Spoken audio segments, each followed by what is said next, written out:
আসসালামু আলাইকুম ওয়া রাহমাতুল্লাহি ওয়া বারাকাতুহু। আশা করি আল্লাহর রহমতে সবাই ভালো আছেন। আলহামদুলিল্লাহ আমিও ভালো আছি। আমরা আজকে যে পড়াগুলো পড়ব এখানের মধ্যে কিন্তু একফার হরফ এবং কলকলা হরফ দুটোটা আছে।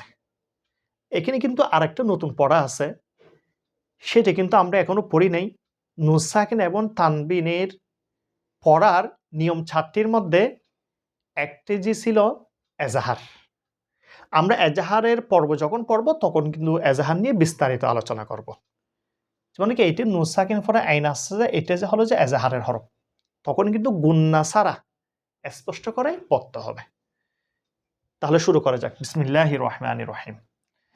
হামজা নুন জবর আন, আইন মিম জবর আম, আন আম, তা জবর তা, আন আম তা।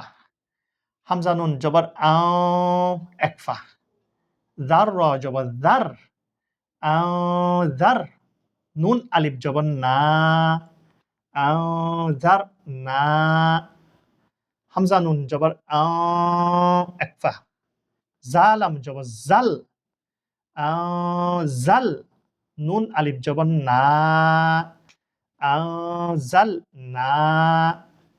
খ জবর খ, লাম কব জবর লাক, কলকলা, খলাক, নুন আলিফ জবর না, খলাক না।